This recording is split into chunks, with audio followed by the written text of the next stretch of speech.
Welcome back to Vibrations and Manifestations. I'm so glad you're here with me today. We're going to dive into a topic that, well, it has a bit of a heaviness to it for sure, but also a real spark of hope. We're exploring how to find the signals that matter in a world that just feels full of static. This is such a powerful question, isn't it? When the voices we've come to rely on, the ones we trust, are suddenly taken away, it can be really disorienting. It forces us to ask, okay, so who or what do we listen to now? Okay, so let's just look at what's been happening. It's not just random. We're seeing huge shows like Stephen Colbert's getting canceled. And behind the scenes, you have these media giants feeling the pressure, trying to protect massive billion-dollar deals. So this isn't just about a TV schedule change. It's a pattern, and it's making a lot of people question what's really going on with the information we get. And all of this, it can feel like gaslighting on a massive scale, can it?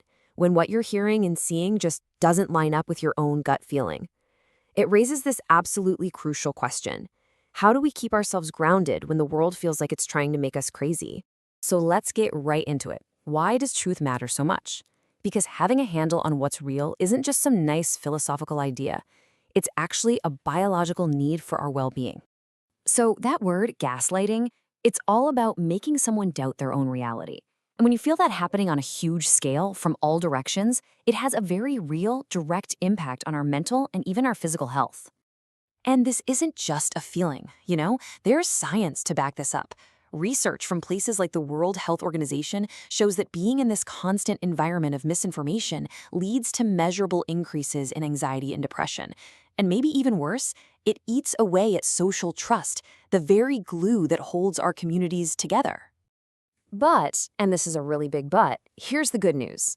Beyond all that external noise, there is another channel. There's an inner signal that we can all learn to tune into. And this one can't be censored or canceled by anyone. Okay, so there are two ways to look at this, and they're really just two sides of the same coin. The famous psychoanalyst Carl Jung, he called it synchronicity. You know those moments, those meaningful coincidences where it just feels like the universe is giving you a little wink? That's the what. And then we have the neuroscience, the how. It's called the Reticular Activating System, or RAS. This is literally a filter in your brain that decides what you notice based on your focus and intention. It's like your personal tuner for reality, you see? Together, they show us we're in this constant, direct, and totally uncensorable conversation with life itself. All right, enough with the theory, let's get practical. I want to shift gears here and treat this next part like an urgent workshop, because honestly, these times call for it. I'm going to walk you through some really powerful tools you can start using today, right now, to fight that information burnout and find your own clarity. The very first step is just learning to feel the difference in your body.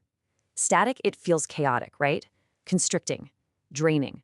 It usually creates this false sense of urgency or fear. Your signal, on the other hand, feels totally different. It feels clear, expansive, aligned. It sparks curiosity, not anxiety. It's a physical sensation, and you can learn to recognize it. So our first tool is something I call sign calibration.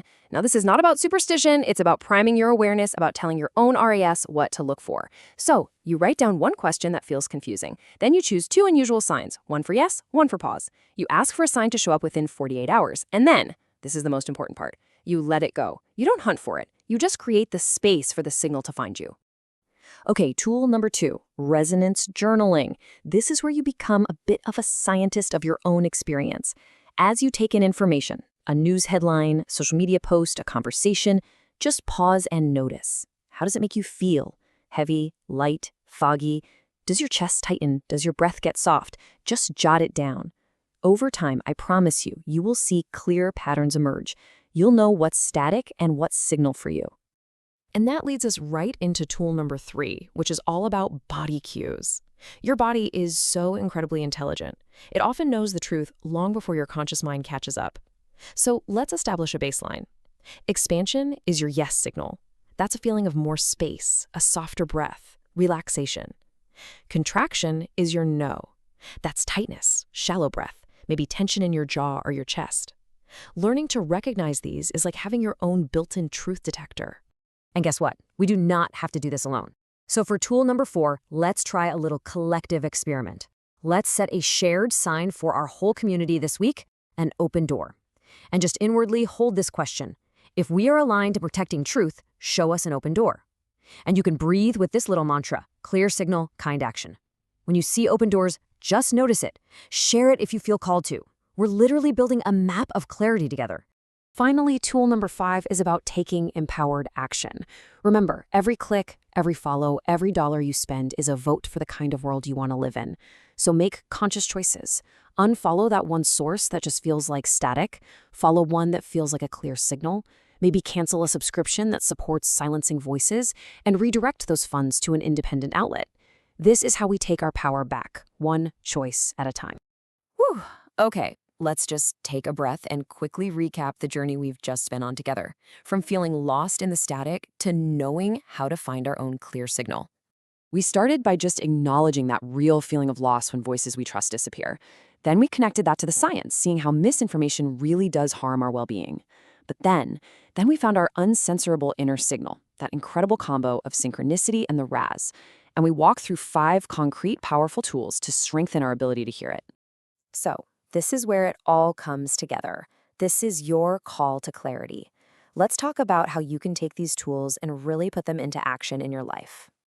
I'm going to leave you with 3 simple but really powerful next steps. First, just pick one tool. Don't try to do them all at once. Just one. And practice it this week. Second, if this was helpful for you, please share it. Send it to someone you know who's also feeling overwhelmed by all the static. And third, if you're not already with us, come join the Vibe Letter community for ongoing support. And I want to leave you with this. Even when it feels like powerful voices are being silenced, ours are still strong, especially when we use them together. Keep tuning into your clear signal, and remember that truth is alive, and the universe is always, always speaking.